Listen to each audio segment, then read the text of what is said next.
الحمد لله نحمده ونستعينه ونستغفره ونؤمن به ونتوكل عليه ونعوذ بالله من شرور أنفسنا ومن سيئات أعمالنا من يهده الله فلا مضل له ومن يضلله فلا هادي له ونشهد أن لا إله إلا الله وحده لا شريك له ونشهد أن سيدنا مولانا محمدا عبده ورسوله أرسله بالحق بشيرا ونذيرا صلى الله تعالى عليه وعلى آله وأصحابه وبارك وسلم تسليما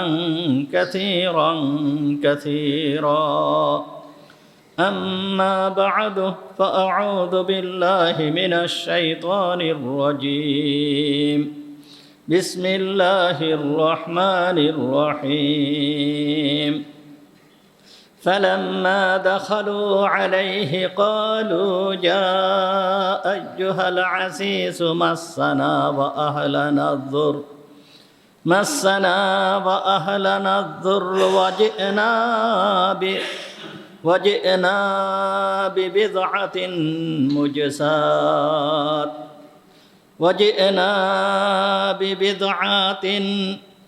وجئنا ببضعة مجسات فأوف لنا الكيل وتصدق علينا إن الله يجزي المتصدقين صدق الله العظيم ونحن على ذلك من الشاهدين والشاكرين اللهم صل على محمد وعلى آل محمد كما صليت على إبراهيم وعلى آل إبراهيم إنك حميد مجيد اللهم بارك على محمد وعلى آل محمد كما باركت على إبراهيم وعلى آل إبراهيم إنك حميد مجيد سبحانك لا علم لنا إلا ما علمتنا إنك أنت العليم الحكيم اللهم انفعنا بما علمتنا فعلمنا ما ينفعنا وزدنا علما رب اشرح لي صدري ويسر لي أمري واحلل عقدة من لساني يفقهوا قولي اللهم طهر قلوبنا عن غيرك ونفر قلوبنا بنور معرفتك ربنا تقبل منا إنك أنت السميع العليم وتب علينا إنك أنت التواب الرحيم সমস্ত প্রশংসা সেই মহান রব্বুল আলামিনের জন্য যিনি আমাদেরকে আজকের এই পবিত্র জুমার দিনে জুমার নামাজ পড়তে আসার তৌফিক দান করেছেন। এই জন্য আমরা সবাই বলি আলহামদুলিল্লাহ। আমাদের আলোচনা চলতেছিল সূরা ইউসুফ সম্পর্কে। আজ সূরা ইউসুফের ৮৮ নম্বর আয়াত তেলাওয়াত করা হয়েছে। গতদিন বলা হয়েছিল হযরত ইয়াকুব আলাইহিস সালাম তার সন্তানদেরকে তৃতীয়বারের জন্য মিশরে প্রেরণ করলেন। তিনটে উদ্দেশ্যকে সামনে নিয়ে মিশরে প্রেরণ করলেন। এক নম্বর উদ্দেশ্য ইউসুফকে খোঁজ করা, দ্বিতীয় নম্বর উদ্দেশ্য বেনিয়ামিনকে উদ্ধার করা, তৃতীয় নম্বর উদ্দেশ্য এইটাই হচ্ছে প্রধান উদ্দেশ্য, এইটা ছিল যে আবার পুনরায় কিছু খাদ্যশস্য সংগ্রহ করা। এই তিনটা উদ্দেশ্য নিয়ে ইয়াকুব আলাইহিস সালামের সন্তানেরা মিশরের দিকে রওনা হয়ে গেল। তো যখন তারা মিশরে আসছে অন্যান্য দুইবারের মতন এইবারও ওই রকমভাবে আসে নাই। এইবার আসছে তারা একেবারে নিচু হয়ে একেবারে নিজেদেরকে বিলীন করে দিয়ে নিজেদেরকে মুখাপেক্ষী করে এইভাবে তারা এইবার মিশরে প্রবেশ করতেছে। তা মিশরে যখন প্রবেশ করছে, মিশরে প্রবেশ করার পর হযরত ইউসুফ আলাইহিস সালামের কাছে আসছে। ইউসুফ আলাইহিস সালামের কাছে এসে বিনয়ের স্বরে অত্যন্ত নত হয়ে হযরত ইউসুফ আলাইহিস সালামকে বলতেছে, ফালাম্মা দাখালু আলাইহি ক্বালু ইয়া আইয়ুহাল আসিস মাসসানা ওয়া আহলানা যুর ওয়া জি'না বিবিদাআতিন মুজসাত ফাআউফি লানাল কাইল ওয়া তাসাদ্দাক আলাইনা ইন্নাল্লাহা ইয়াজজিল মুতাসাদ্দিকিন। হযরত ইউসুফ আলাইহিস সালামের কাছে এসে বলতেছে, ইয়া আইয়ুহাল আসিস, হে প্রিয় বাদশা, মাসসানা ওয়া আহলানা যুর, আমাদের দেশে প্রচণ্ড দুর্ভিক্ষ হয়েছে, আমরা দুর্ভিক্ষে আক্রান্ত হয়েছি, প্রচণ্ড দুর্ভিক্ষে আক্রান্ত হয়েছি। আর এই দুর্ভিক্ষে আমাদের খাদ্যশস্য সবই শেষ হয়ে গিয়েছে। যে খাদ্যশস্য নিয়ে গিয়েছিলাম এই খাদ্যশস্য আমাদের কাছে নাই, এগুলো সব শেষ হয়ে গিয়েছে। এখন আমরা অন্যান্যবার খাদ্যশস্য নেওয়ার জন্য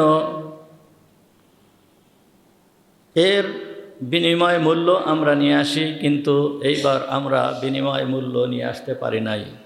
আমাদের কাছে সেই ধরনের টাকা পয়সা বা কোনো সম্পদও আমাদের কাছে নাই। সুতরাং আমরা নিয়ে আসছি কিছু অচল টাকা, যেই সমস্ত টাকাগুলো সাধারণত চলে না, এই ধরনের টাকা, কিছু টাকা আমরা নিয়ে আসছি। এখন এই টাকা কোন টাকা, এই নিয়ে মুফাসসিরিন ইকরামগণ বিভিন্ন মত প্রকাশ করেছেন। এক কথায় আমাদের বুঝতে হবে যেই টাকাগুলো সাধারণত চলে না, এই রকম অচল কিছু টাকা পয়সা নিয়ে আমরা আসছি, এছাড়া আমাদের আর কোনো সম্বল নাই। তাই বলতেছে যে ওয়াজি'না বিবিদাআতিন মুজসাত, আমরা কিছু অচল পয়সা, অচল টাকা নিয়ে আসছি। এখন ফাআউফি লানাল কাইলা, তুমি আমাদেরকে পুরাপুরিভাবে শস্য দান করো। ফাআউফি লানাল কাইল অর্থাৎ পুরাপুরিভাবে তুমি আমাদেরকে শস্য দান করো, যেই রকমভাবে অন্যান্যবার তুমি শস্য দান করেছো, যেই রকমভাবে তুমি অন্যান্যবার আমাদের সঙ্গে সহানুভূতি করেছো, অন্যবার তুমি নিজে হাতে আমাদেরকে শস্য মেপে দিয়েছো, অন্যবার তুমি যেই পাত্রে পানি পান করো সেই পাত্র দিয়েই আমাদেরকে শস্য দিয়েছো, এবং পরিপূর্ণভাবে তুমি আমাদেরকে শস্য দিয়েছো, ঠিক ওইভাবেই তুমি আমাদেরকে শস্য দান করো। ফাআউফি লানাল কাইল ওয়া তাসাদ্দাক আলাইনা, আর তুমি আমাদের উপরে কিছু অনুগ্রহ করো, এইভাবে তো আমাদেরকে দিয়ে দাও, আর কিছু অনুগ্রহ তুমি করো। অর্থাৎ আমরা তো টাকা পয়সা নিয়ে আসতে পারি নাই, সুতরাং তুমি দয়া করে অনুগ্রহ করে আমাদের উপরে কিছু দান করো, আমাদেরকে কিছু দান করো। ইন্নাল্লাহা ইয়াজজিল মুতাসাদ্দিকিন, অবশ্যই আল্লাহ তাআলা প্রতিদান দেন, যারা দান করে তাদের প্রতিদান আল্লাহ তাআলাই দিয়ে থাকেন। এখানে ইউসুফ আলাইহিস সালামের ভাইয়েরা ইউসুফকে বলতেছে যে আপনি আমাদেরকে দান করেন, কিন্তু এইখানে এসে বলতেছে যে ইন্নাল্লাহা ইয়াজজিল মুতাসাদ্দিকিন, যারা সদকা করে, যারা দান করে, আল্লাহ তাআলা তাদের উত্তম বিনিময় দান করেন। কিন্তু এইখানে ইউসুফ আলাইহিস সালামের কথা উল্লেখ করেন নাই কি জন্য? যে প্রতিদান পেতে হলে, আখেরাতের প্রতিদান যদি পেতে হয় তাহলে মমিন হওয়া শর্ত, মমিন যদি না হয় তাহলে আখেরাতের প্রতিদান পাবে না। দুনিয়ার প্রতিদান পাওয়া যাবে, দুনিয়ায় কেউ যদি ভালো কাজ করে দুনিয়া থেকে আল্লাহ তাআলা তার প্রতিদান দিয়ে দেন, কিন্তু আখেরাতের প্রতিদান একমাত্র মমিন ছাড়া আর কেউ পাবে না। এখানে ইউসুফ আলাইহিস সালামের ভাইয়েরা বলল যে আল্লাহ তাআলা যারা দান করে তাদেরকে উত্তম প্রতিদান দান করেন। তো এখানে ইউসুফ এই উত্তম প্রতিদানের ভিতরে দুনিয়া এবং আখিরাত উভয়টাকে তারা শামিল করেছে, উভয়টাকে অন্তর্ভুক্ত করেছে। তা যেহেতু ইউসুফ আলাইহিস সালাম সম্পর্কে তাদের ভালো পরিচয় ছিল না, তাদের পরিচয় ছিল না যে এই বাদশাহ আজিজে মেসের এ মুসলমান কি মুসলমান না। এই জন্য এখানে ইউসুফ আলাইহিস সালামকে উদ্দেশ্য করে বলে নাই যে আপনি যদি সদকা করেন, দান করেন, তাহলে আল্লাহ তাআলা আপনাকে উত্তম প্রতিদান দান করবেন, এই কথা বলে নাই। বরঞ্চ বলতেছে যারা আল্লাহর রাস্তায় দান করে, আল্লাহকে সন্তুষ্টর জন্য দান করে, আল্লাহ তাআলা এদেরকে উত্তম প্রতিদান দান করেন, এ কথা তার ভাইয়েরা বলল। আসলে সৎকার প্রতিদান এইটা আল্লাহ তাআলা দিয়ে থাকেন, এ বড় উত্তম প্রতিদান।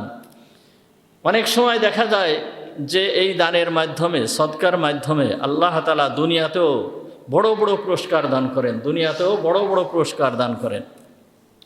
আখিরাতে তো পুরস্কার আছেই, দুনিয়ার ভিতরেও আল্লাহ তাআলা বড় বড় প্রতিদান দান করেন।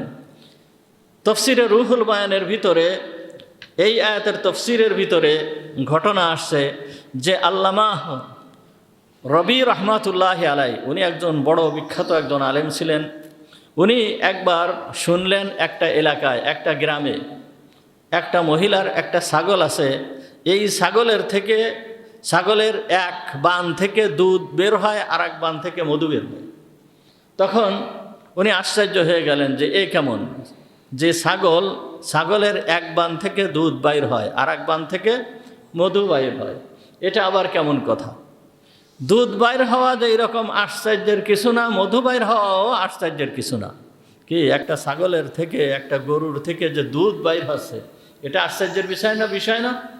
ছাগল খাচ্ছে ঘাস, গরুতে খাচ্ছে ঘাস, উঠে খাচ্ছে ঘাস, কিন্তু আমাদেরকে দান করতেছে কত সুন্দর খাবার, দুধ। এইটা কোথার থেকে আসতেছে?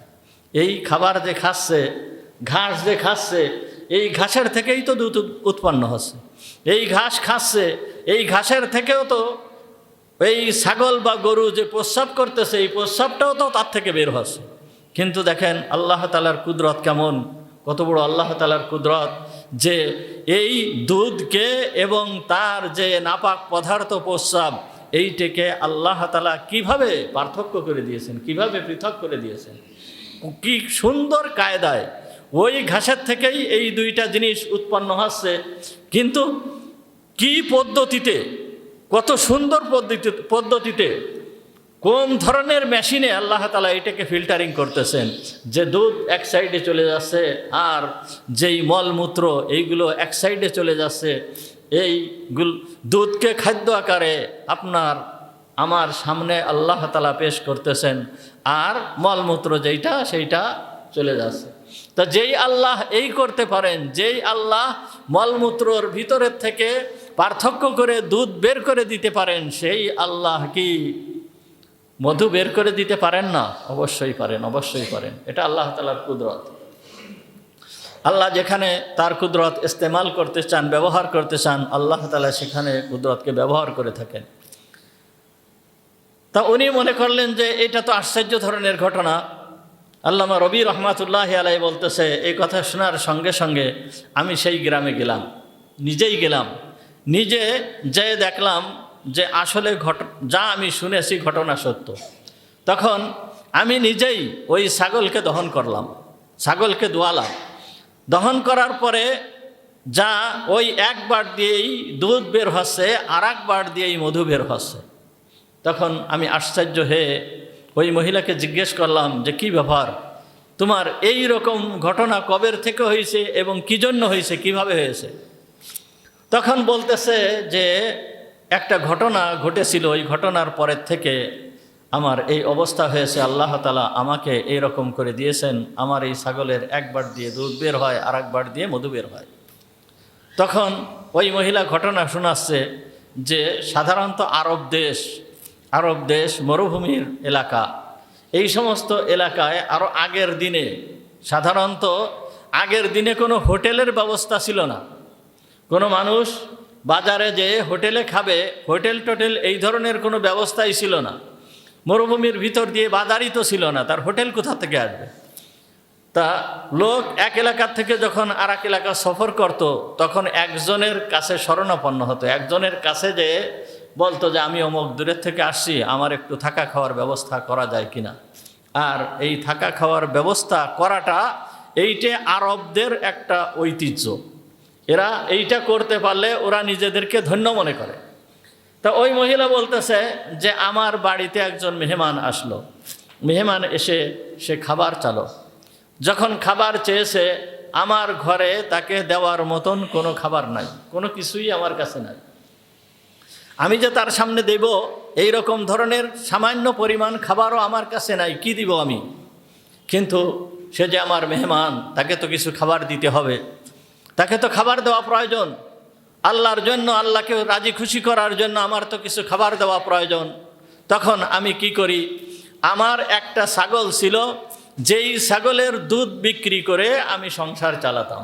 ওই একটাই মাত্র ছাগল ছিল আমার সম্বল, এই ছাগলের দুধ বিক্রি করে আমি সংসার চালাতাম।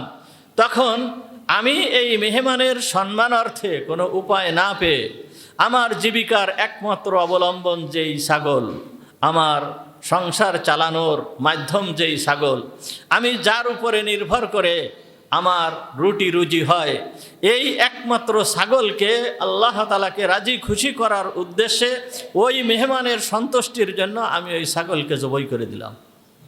জবাই করে ওই ছাগলকে রান্না করে আমি তার সামনে পেশ করলাম। ওই ছাগলের গোশ আমি তাকে খেতে দিলাম। আমার কাছে আর কোনো কিছু ছিল না। এরপরের থেকে আল্লাহ তাআলা আমাকে এই ছাগলটা দিয়েছেন। এই ছাগলের এই আল্লাহ তাআলার আশ্চর্য ধরনের কুদরত, যে তার এক বাট দিয়ে দুধ বের হয় আর এক বাট দিয়ে মধু বের হয়, আল্লাহ তাআলা এই রকম করে দিয়েছেন। সুতরাং দানের ভিতরে আল্লাহ তাআলা এই রকম ধরনের বরকত দান করে থাকেন, এই রকম ধরনের বরকত দান করে থাকেন।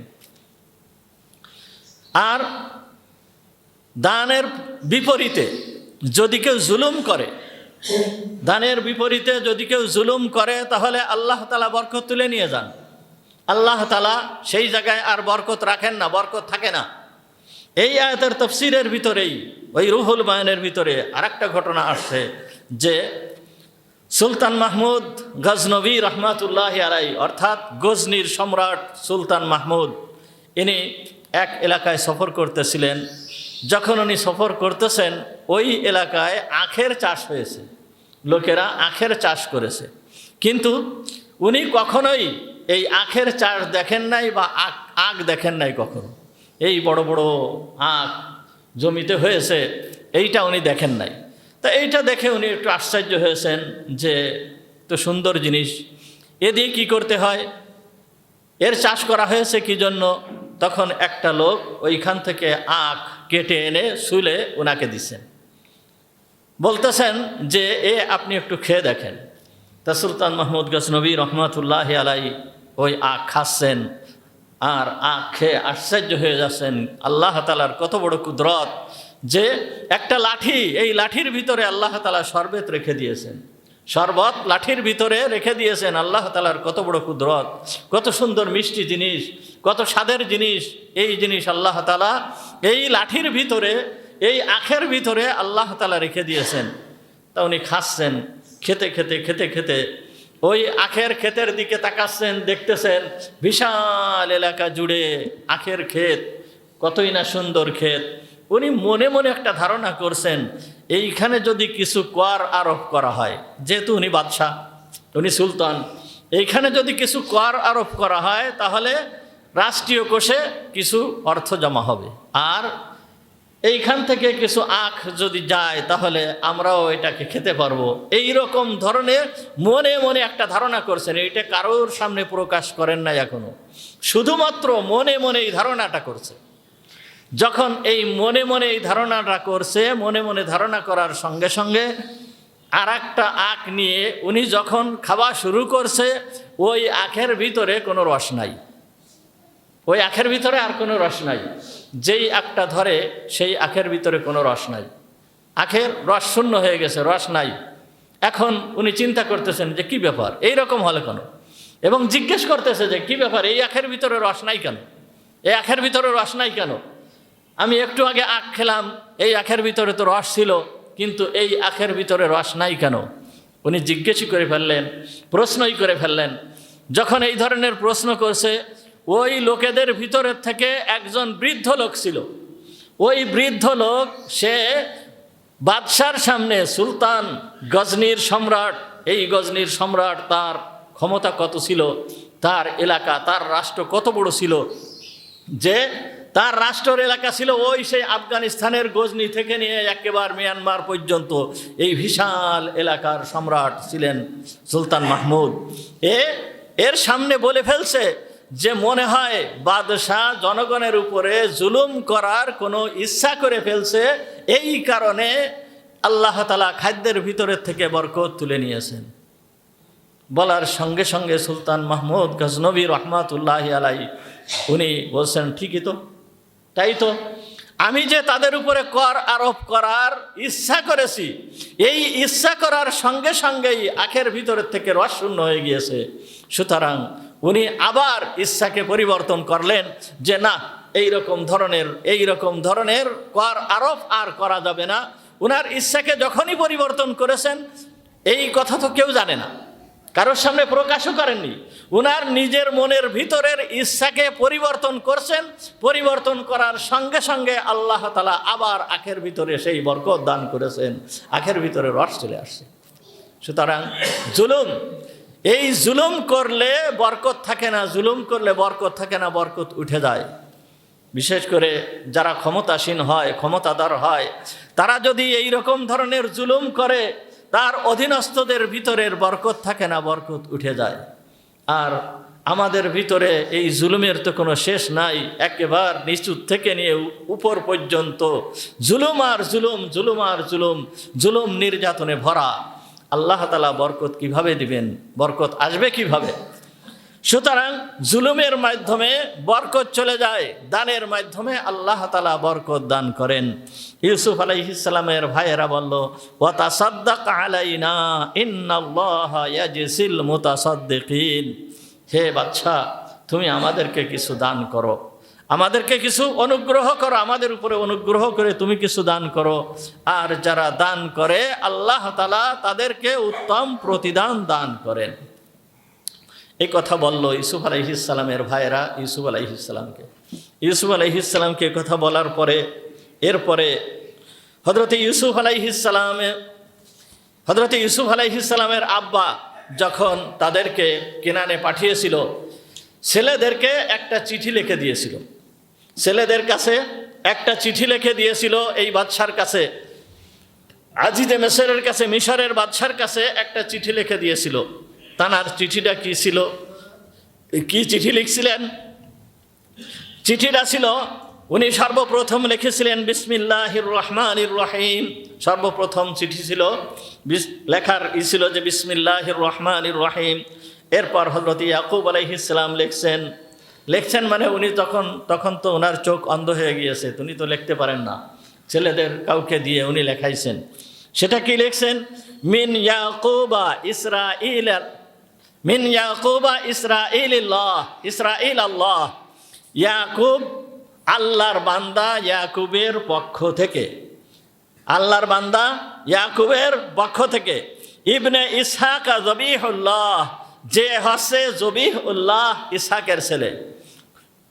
অনেক বর্ণনায় আসছে যে ইসমাইলের পরিবর্তে ইব্রাহিম আলাইহিস সালাম ইসহাক আলাইহিস সালামকে জবাই করেছিল, এই জন্যই হযরত ইয়াকুব আলাইহিস সালাম এই শব্দ ব্যবহার করেছে যে মিন জবিহুল ইবনে ইসহাক জবিহুল্লাহ, আল্লাহ তাআলার জবি ইসহাকের পুত্র।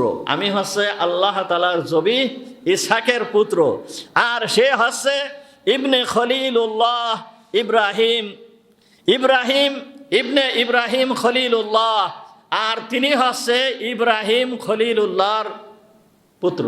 অর্থাৎ ইব্রাহিম খলিলুল্লাহর পুত্র হচ্ছে কি ইসহাক জবিহুল্লাহ, আর এই ইসহাক জবিহুল্লাহর ছেলে হচ্ছে আমি ইয়াকুব সফিউল্লাহ।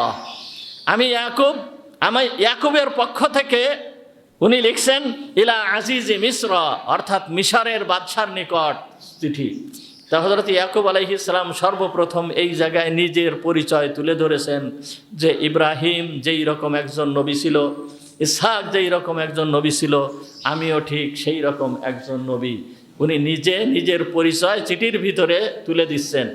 তো এইখানে লক্ষণীয় বিষয় যে হযরত ইয়াকুব আলাইহিস সালাম নিজেকে নবী হিসাবে ওই আজিজে মিসরের কাছে পেশ করলেন। এই রকম নিজের বড়ত্ব কি প্রকাশ করা যাবে কি যাবে না? নিজের বড়ত্ব যদি গর্বের জন্য হয় তাহলে কোনো ক্রমেই এইটি প্রকাশ করা যাবে না। নিজের বড়ত্ব, আমি অমুক, আমি তমুক, এই রকম ধরনের যদি গর্বের জন্য হয় তাহলে এই রকম ধরনের কোনো কিছু প্রকাশ করা যাবে না। এটা সম্পূর্ণ নিষেধ। গর্ব এসে যায় যেই জিনিসের ভিতরে, সেইটাকে আনাই নিষেধ। গর্ব সর্বক্ষেত্রেই গর্ব বর্জনীয়। এই গর্ব কোনোভাবেই কোনো মানুষের ভিতরে গর্ব আসতে পারবে না, তাই যেইভাবে হোক। সুতরাং নিজের বড়ত্বকে যদি গর্বের জন্য প্রকাশ করা হয় তাহলে এই বড়ত্ব প্রকাশ করা যাবে না। কিন্তু যদি নিজের পরিচয়ের জন্য প্রকাশ করা হয়, নিজের পরিচয়কে তুলে ধরার জন্য যদি প্রকাশ করা হয় তাহলে এইটি কোনো দূষণীয় নয়। ধরেন কথার কথা, উদাহরণস্বরূপ আমার কাছে কেউ ফোন দিল, আমি বললাম যে আমি ইমাম সাহেব। এখন আমি যদি এইটাকে গর্বের জন্য প্রকাশ করি, কেউ ফোন দিয়েছে আমার কাছে, বলল যে আপনি কে? এখন আমি যদি গর্বের সাথে বলে উঠি আমি ইমাম সাহেব, তার মানে আপনি চেনেন না আমাকে?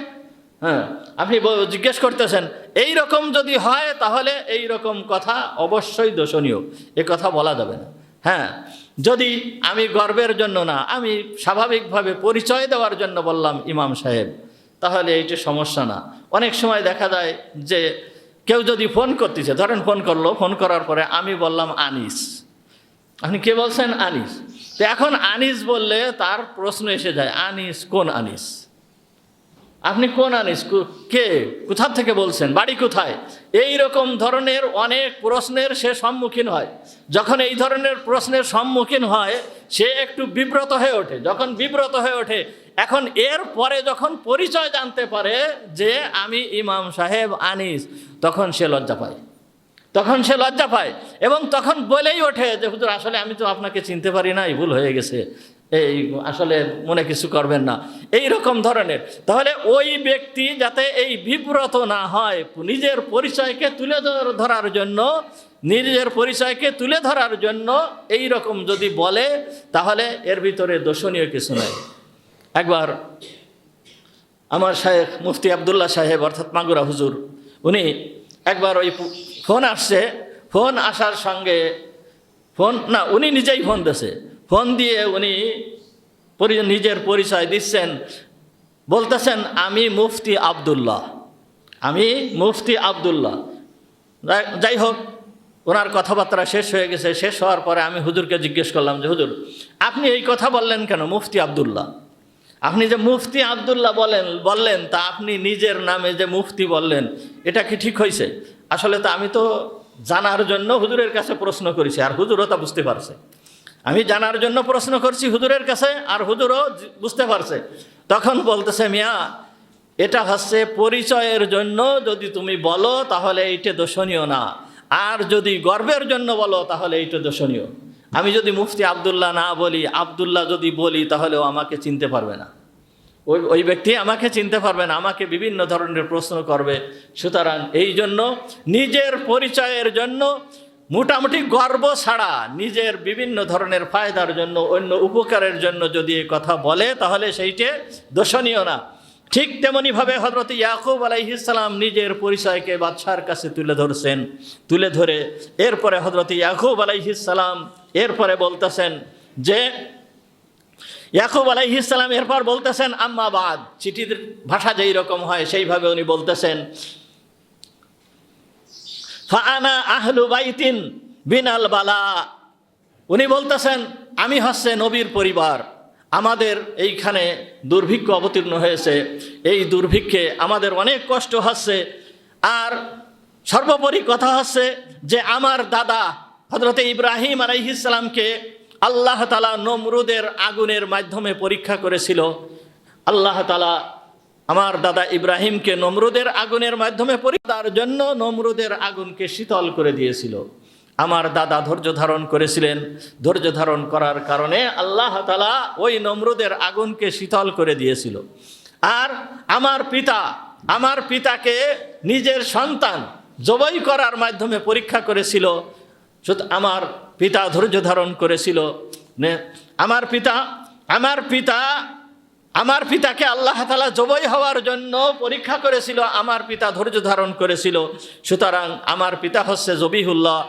আর আমাকে আল্লাহ তাআলা পরীক্ষা করেছেন যে আমার প্রিয় সন্তান, যেই প্রিয় সন্তান ছিল, এই সন্তানটাকে আমার সামনে থেকে নিয়ে যাওয়ার মাধ্যমে আল্লাহ তাআলা আমাকে পরীক্ষা করতেছেন। আমি এর দুঃখে আমার চোখ অন্ধ হয়ে গিয়েছে। এই চোখ অন্ধ হয়ে যাওয়ার পরেও আমি আমার যে ছোট সন্তানটা ছিল, এই ছোট সন্তানটার মাধ্যমে কিছুটা তার শোককে আমি উপশম করতাম, তার শোককে কিছুটা দূর করতাম। কিন্তু সেই ছোট ছেলেটা আপনার কাছে বন্দী অবস্থায় রয়েছে, তাকে চুরির দায়ে আপনার কাছে বন্দী করা হয়েছে, যে তাকে চুরির অপবাদ দিয়ে বন্দী করা হয়েছে। আমরা নবীর পরিবার, আমরা নবীর পরিবার, সে আমার সন্তান, সে চোর নয়, আমি নিজেও চোর নই। ওয়ালাম আলিদ সারিকান, আর আমি কোনো চোরকে জন্ম দেয় নাই। সুতরাং আপনি একটু দয়া করেন। এই কথা যখন হযরত ইউসুফ আলাইহিস সালাম নিজের পিতার চিঠি যখন উনি পড়ছেন, পড়ার পরে উনি আর নিজেকে ধরে রাখতে পারেন নাই। উনি তখন চিন্তা করছেন যে একজন নবী, একজন উচ্চ পর্যায়ের পয়গম্বর, সে তো আমার কথা জানে না, আমি যে তার ছেলে এ কথা তো সে জানে না। কিন্তু তা সত্ত্বেও একজন দুনিয়াদার বাদশার কাছে নবী এইভাবে একটা চিঠি লিখবে, এটা কিভাবে হতে পারে, এটা কিভাবে সম্ভব? এইভাবে আর কতদিন পর্যন্ত ইয়াকুব আলাইহিস সালাম এইভাবে কষ্ট করবেন? উনি আর নিজেকে ধরে রাখতে পারেন নাই। শরীরের ভিতরে কম্পন চলে আসছে, সমস্ত শরীর কেমন যেন কেঁপে উঠতেছে, চোখ দিয়ে পানি চলে আসছে। কিন্তু এই পানিকে তো সংবরণ করতে হবে, ভাইদের সামনে এইটি প্রকাশ করেন নাই। উনি সমস্ত কিছুকে সংবরণ করে এরপর উনি এইবার আসল সেই সত্যকে বলে দিলেন, মুখ খুললেন।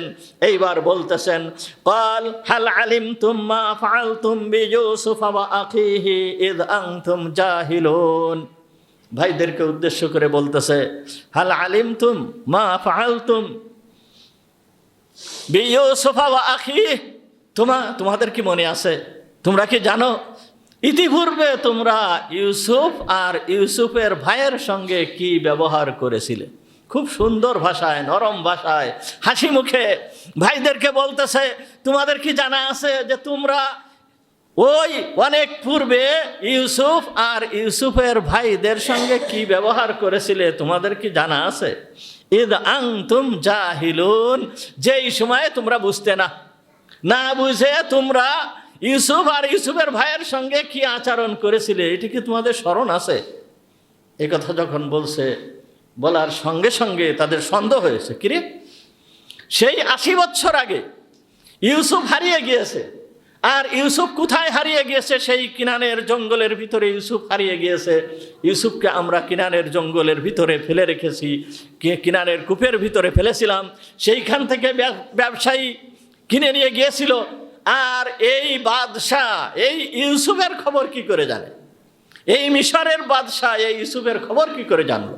তারা আশ্চর্য হয়ে গেছে যে সেই 80 বছর আগের ইউসুফের খবর এ কি করে জানে?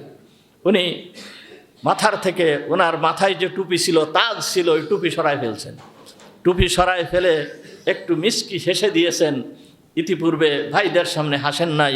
মাথার থেকে যখন টুপি সরাইছেন, টুপি সরানোর সঙ্গে সঙ্গে হযরত ইউসুফ আলাইহিস সালামের চেহারা ভাইদের সামনে ফুটে উঠছে। এবং যখন একটু হেসে দিয়েছেন, হেসে দেওয়ার সঙ্গে সঙ্গে ইউসুফ আলাইহিস সালামের দাঁতগুলো যেই রকম ছিল ওই রকম দাঁত আর কারোর নাই। তখন ওই দাঁতগুলো দেখে তাদের সন্দেহ হয়েছে, এই কি সেই ইউসুফ? এই ইউসুফ আমরা যার সাথে কথা বলতেছি বাদশাহ, একই সে কুয়ার ভিতরের সেই ইউসুফ, যে ইউসুফের সঙ্গে আমরা নির্মম ব্যবহার করেছিলাম, নিষ্ঠুর আচরণ করেছিলাম, তাকে মেরে কুয়ার ভিতরে ফেলে দিয়েছিলাম, একই সেই ইউসুফ আজ বাদশা। এখন তারা নিজেদেরকে বিশ্বাস করতে পারতেছে না। তখন তারা কি বলছে? তখন তারা ওই সময় বলে ফেলছে যে ক্বালু আ'আনতা ইউসুফ। এইবার তারা বলে ফেলছে আ'আনতা ইউসুফ, তুমি কি ইউসুফ? তুমি যে বলতেছো যে ইউসুফের সঙ্গে কি ব্যবহার করেছে, আ'আনতা ইউসুফ, তুমি কি ইউসুফ? ক্বাল, তখন ইউসুফ আলাইহিস সালাম বললেন আনা ইউসুফ ওয়া হাদা আখি। আনা ইউসুফ, হ্যাঁ আমি হচ্ছে তোমাদের ভাই সেই ইউসুফ। ওয়া হাদা আখি, আর এ হচ্ছে আমার ভাই, এ হচ্ছে আমার ভাই। ক্বাদ মান্নাল্লাহু আলাইনা ইন্নাহু মান ইয়াত্তাকি ওয়া ইয়াসবির ফাইন্নাল্লাহা লা ইউযীউ আজরাল মুহসিনিন। ক্বাদ মান্নাল্লাহু আলাইনা, আল্লাহ তাআলা আমাদের উপরে অনুগ্রহ করেছেন। দেখছেন, ভাইদেরকে কোনো ভৎসনা করেন নাই, কোনো কটু কথা বলেন নাই, বিন্দু মাত্র কোনো শব্দ উচ্চারণ করেন নাই। কি বলছে? যে ইউসুফের সঙ্গে কি ব্যবহার করেছিলে তোমাদের কি মনে আছে? বলা দরকার তো ছিল যে ইউসুফকে কুয়ার ভিতরে কিভাবে ফেলে দিয়েছিলে, কিভাবে তাকে মারপিট করেছিলে, কিভাবে তাকে ব্যবসায়ী দলের কাছে বিক্রি করে দিয়েছিলে, মাত্র 20 টাকায়, 18 টাকায়, 20 টাকায় বিক্রি করে দিয়েছিলে, 2 টাকা করে এক একজন করে ভাগ করে নিয়েছিলে। কত ইউসুফের সঙ্গে যে দুর্ব্যবহার করেছিলে সেইটা তোমাদের মনে নাই? আমরা হলে তো সেই রকম বলতাম, এবং যত সৈন্য আছে তাদেরকে দিয়ে বলতাম যে চোখের ইশারায় এদের শরীর থেকে যেন মাথা আলাদা হয়ে যায়, এই রকম ধরনের ব্যবহার আমরা করতাম। কিন্তু নবী, একজন মুমিন, একজন সঠিক মানুষ, সে কখনো এইরকম ধরনের আচরণ করতে পারে না। বরঞ্চ ইউসুফ আলাইহিস সালাম কি বলতেছে? আল্লাহ তাআলা কুরআনুল কারীমের ভিতরে সেই ঘটনা বর্ণনা করে আমাদেরকে শিক্ষা দিচ্ছেন। ইউসুফ আলাইহিস সালাম বলতেছেন যে ক্বাদ মান্নাল্লাহু আলাইনা, আল্লাহ তাআলা আমাদের উপরে অনুগ্রহ করেছেন। আমি যে ইউসুফ, ওই কুয়ার ইউসুফ, যেই কুয়ার ভিতরে তোমরা আমাকে ফেলে রেখেছিলে, মেরে মেরে আমাকে ফেলে রেখেছিলে, আমি ওই ইউসুফ, যে ইউসুফকে তোমরা মাত্র 20 টাকায় বিক্রি করে দিয়েছিলে, আমি ওই ইউসুফ, যে ইউসুফকে এই ব্যবসায়ী দল মারতে মারতে মারতে মারতে নিয়ে চলে আসছিল, আমি ওই ইউসুফ, আমি যে জেলখানার ভিতরে ছিলাম, আমি সেই জেলখানার ইউসুফ। ক্বাদ মান্নাল্লাহু আলাইনা, আল্লাহ তাআলা অনুগ্রহ করেছেন। এটা আল্লাহ তাআলার অনুগ্রহ। আল্লাহ তাআলা আমাকে বাদশা বানিয়েছেন, এটা আল্লাহ তাআলার অনুগ্রহ। শুধু আমার উপর আল্লাহ তাআলা অনুগ্রহ করেছে এ কথা বলেন নাই। ইউসুফ আলাইহিস সালাম এ কথা বলতেছেন না যে ক্বাদ মান্নানি আলাইয়া, আল্লাহ আমার উপরে অনুগ্রহ করেছেন, এ কথা বলতেছেন না। বরঞ্চ ইউসুফ আলাইহিস সালাম এইখানেও ভাইদেরকে একত্রিত করে বলতেছেন ক্বাদ মান্নাল্লাহু আলাইনা, আল্লাহ তাআলা আমাদের উপরে অনুগ্রহ করেছেন। অর্থাৎ তোমাদের উপরে, আমাদের উপরে, সবার উপরে আল্লাহ তাআলা অনুগ্রহ করেছেন। তোমরা যে আমাকে মেরেছিলে, তোমরা যে আমাকে কূপের ভিতরে ফেলে দিয়েছিলে, এইটাও আল্লাহ তাআলার অনুগ্রহ। তোমরা যদি ওই দিন আমাকে কূপের ভিতরে না ফেলতে, আমাকে যদি বিক্রি করে না দিতে, আমার হয়তো মিশরে আসার সুযোগ হতো না, আমি মিশরে আসতে পারতাম না। সুতরাং ওইটাও আল্লাহর অনুগ্রহ। ভাইদেরকে কিভাবে বুঝাচ্ছেন যে এইটা আল্লাহর অনুগ্রহ, আল্লাহ তাআলা আমাদের উপরে অনুগ্রহ করেছেন। মাইয়াত্তাকি ওয়া ইয়াসবির ইন্নাল্লাহা লা ইউযীউ আজরাল মুহসিনিন, যেই ব্যক্তি ধৈর্য ধারণ করবে, যেই ব্যক্তি আল্লাহকে ভয় করবে, এই দুইটা গুণের কথা আল্লাহ তাআলা এখানে উল্লেখ করতেছেন। যেই ব্যক্তি তাকওয়া অর্জন করবে, আল্লাহকে ভয় করবে, গুনাহ পরিহার করবে এবং ধৈর্য ধারণ করবে, এই ব্যক্তির আমলকে আল্লাহ তাআলা বিনষ্ট করেন না, এর প্রতিদান আল্লাহ তাআলা দিয়ে দেন। আমি আল্লাহকে ভয় করেছি, তোমরা যখন আমাকে কুয়ার ভিতরে ফেলেছো তখন আমি আল্লাহকে স্মরণ করেছি, তোমরা যখন আমাকে মেরেছো তখন আল্লাহকে স্মরণ করেছি, ব্যবসায়ীদের কাছে কোনো কিছু বলে দেয় নাই, তোমরা যখন বিক্রি করে দিয়েছো তখন আমি আল্লাহকে স্মরণ করেছি, তখন আমি ধৈর্য ধারণ করেছি। এই ধৈর্য ধারণ এবং আল্লাহকে স্মরণ, এই দুইটা গুণ যার ভিতরে থাকবে, এই ব্যক্তিকে আল্লাহ তাআলা কখনো নষ্ট করেন না, কখনো বিফল করেন না, কখনো এর আমলকে বরবাদ করে দেন না। এই দুইটা গুণ যার ভিতরে থাকবে, আল্লাহ তাকে বড় করবেনই করবেন। আর এই দুইটা গুণ ছাড়া কোনো ব্যক্তি বড় হয়েছে এর কোনো প্রমাণ নাই। আল্লাহকে ভয় করা এবং ধৈর্য ধারণ করা, প্রত্যেক বিপদ আপদে ধৈর্য ধারণ করা। বিপদ আপদ আসে জীবনে, এই বিপদে ধৈর্য ধারণ করা ছাড়া কোনো মানুষ বড় হতে পারে না। এই জন্য বলছে, মাইয়াত্তাকি ওয়া ইয়াসবির ফাইন্নাল্লাহা লা ইউযীহু আজরাল মুহসিনিন। যেই ব্যক্তি তাকওয়া অর্জন করবে, আল্লাহকে ভয় করবে এবং ধৈর্য ধারণ করবে, আল্লাহ তাআলা এই ব্যক্তির আমলকে নষ্ট করেন না। ক্বালু, এইবার ভাইরা বলতেছে, ক্বালু তাল্লাহি লাকাদ আসারাকাল্লাহু আলাইনা ইন ওয়া ইন কুন্না লাখাতিঈন। এইবার ভাইরা বলতেছে যে তাল্লাহি, আল্লাহর কসম, লাকাদ আসারাকাল্লাহু আলাইনা, আমাদের উপরে আল্লাহ তাআলা তোমাকে প্রাধান্য দান করেছেন। ওয়া ইন কুন্না খাতিঈন, আর অবশ্যই আমরা ভুল করেছি, আমাদের ভুলকে স্বীকার করে নিচ্ছি যে আসলে আমাদের ভুল হয়েছে, আমরা ভুল করেছি। সুতরাং তুমি এই নিয়ে মনে কিছু করো না, আমাদের আসলে কি হয়েছে, ভুল হয়েছে। আর আল্লাহ তাআলা আমাদের উপরে তোমাকে প্রাধান্য দিয়েছে। আমরা যত চেয়েছি তোমাকে নামানোর জন্য, তোমাকে শেষ করার জন্য, কিন্তু আমরা যা চেয়েছি আল্লাহ তাআলা সেইগুলো করেন নাই, বরঞ্চ আল্লাহ তাআলা তোমাকে আমাদের উপরে প্রাধান্য দান করেছেন। এ কথা ভাইরা যখন বলতেছে, তখন ইউসুফ আলাইহিস সালাম ভাইদেরকে আরো সান্ত্বনার বাণী শোনায় দিলেন। কি শোনায় দিলেন? হযরত ইউসুফ আলাইহিস সালাম বলতেছেন, ক্বাল লা তাসরিবা আলাইকুমুল ইয়াওম, লা তাসরিবা আলাইকুমুল ইয়াওম, আজকের এই দিন তোমাদের উপরে বিন্দু মাত্র অভিযোগ নাই, বিন্দু মাত্র অভিযোগ তোমাদের উপরে নাই। আমি সামান্য পরিমাণ অভিযোগ তোমাদের উপরে করতেছি না, বিন্দু মাত্র অভিযোগ নাই, বিন্দু মাত্র মনের কষ্ট নাই, মনের ভিতরে সামান্য পরিমাণ কোনো কষ্ট নাই। বরঞ্চ আমি আল্লাহর দরবারে দোয়া করতেছি, ইয়াগফিরুল্লাহু লাকুম ওয়া হুয়া আরহামুর রাহিমিন, আল্লাহ তাআলা তোমাদের সমস্ত অপরাধকে ক্ষমা করে দেখ।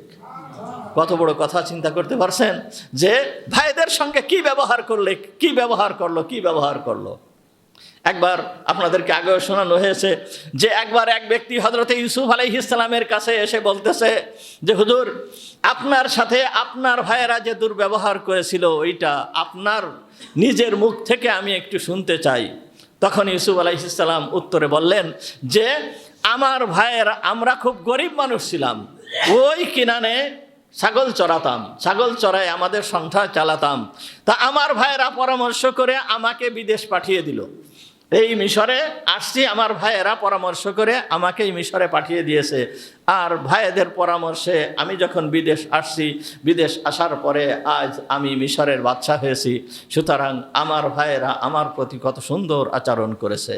এইটা হযরত ইউসুফ আলাইহিস সালামের কথা, যাকে মেরে ফেলার জন্য কূপের ভিতরে ফেলে দিয়েছে। আর সেই ভাইদেরকে কিভাবে ক্ষমা করলেন, এইটা হচ্ছে নবীর চরিত্র। এই রকম ধরনের চরিত্র গঠন করার জন্য আল্লাহ তাআলা নবীদেরকে প্রেরণ করেছেন। এই রকম ধরনের চরিত্র আমাদের হওয়া উচিত, এইটি শিক্ষা দেওয়ার জন্য আল্লাহ তাআলা নবীদেরকে প্রেরণ করেছেন। মুহাম্মদুর রাসূলুল্লাহ সাল্লাল্লাহু আলাইহি ওয়াসাল্লাম মক্কার থেকে বিতাড়িত হয়েছেন, মক্কায় থাকতে পারেন নাই। নিজের বাসভূমি, নিজের পিতার দেশ, এই মক্কাকে হুজুর সাল্লাল্লাহু আলাইহি ওয়াসাল্লাম অত্যন্ত ভালোবাসতেন। এত ভালোবাসতেন, যেই জায়গা মানুষ জন্মগ্রহণ করে সেই জায়গার প্রতি একটা আলাদা মায়া থাকে।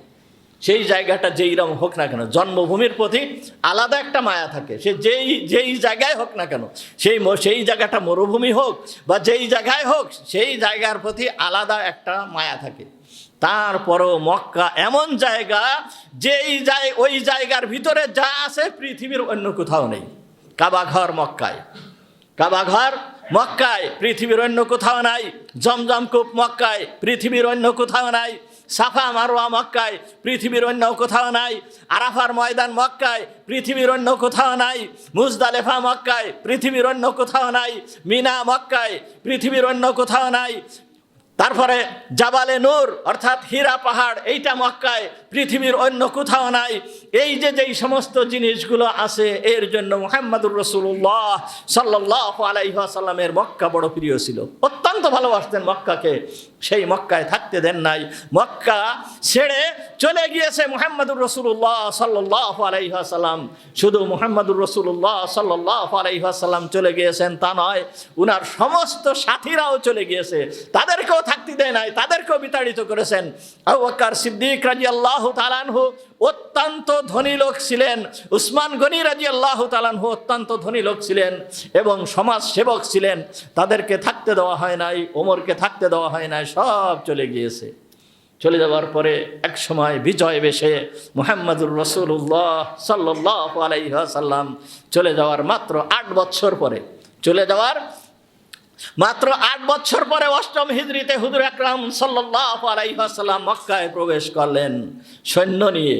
10,000 সৈন্য সাথে নিয়ে হুজুর আকরাম সাল্লাল্লাহু আলাইহি ওয়াসাল্লাম মক্কায় প্রবেশ করছেন। মক্কাবাসীরা বুঝে ওঠার আগে আগেই হুজুর সাল্লাল্লাহু আলাইহি ওয়াসাল্লাম মক্কা দখল করে নিয়েছেন। ডান পাশের সৈন্যদের নেতৃত্ব দিচ্ছেন খালিদ বিন ওয়ালিদ রাদিয়াল্লাহু তাআলা আনহু, বাম পাশের সৈন্যদের নেতৃত্ব দিচ্ছেন হযরতে আবু উবাইদা জাররাহ রাদিয়াল্লাহু তাআলা আনহু। অন্যান্য সৈন্যদের নেতৃত্ব এরকম এক একজন সাহাবী দিচ্ছেন। হযরতে বিলাল রাদিয়াল্লাহু তাআলা আনহু, উনি হুজুর সাল্লাল্লাহু আলাইহি ওয়াসাল্লামের প্রাইভেট সেক্রেটারি হিসাবে কাজ করতেছেন। এই রকম অবস্থা যখন, তখন মক্কাবাসীদের ভিতরে ভীতি সৃষ্টি হয়ে গেছে, আজ মুহাম্মদ আজ কাউকে বাঁচায় রাখবে না, সব শেষ করে দেবে, সব শেষ করে দেবে। এমনকি হযরতে ওমর রাদিয়াল্লাহু তাআলা আনহুর মুখ দিয়ে বাহির হয়ে গিয়েছে, আজকের এই দিনে আমরা আজকের এই দিনে প্রতিশোধ গ্রহণ করব। এইরকম হযরতে ওমর রাদিয়াল্লাহু তাআলা আনহুর মুখ দিয়ে বাহির হয়ে গিয়েছে। অনেক কষ্টের কথা, এই কষ্ট সহ্য করতে না পারে এই কথা হযরতে ওমর রাদিয়াল্লাহু তাআলা আনহু বলছেন। এদিকে মুহাম্মদুর রাসূলুল্লাহ সাল্লাল্লাহু আলাইহি ওয়াসাল্লাম সমস্ত কুরাইশদেরকে একত্রিত করলেন। একত্রিত করে উনি একটা ভাষণ দিলেন। সেই ভাষণ কি ছিল? যে আলহামদুলিল্লাহিল্লাযী ওয়াহদা, ওই সমস্ত প্রশংসা ওই সত্তার জন্য যিনি হচ্ছে এক, ওয়া নাসারাল আবদা, আর যিনি যেই সত্তা তার বান্দাকে সাহায্য করেছেন,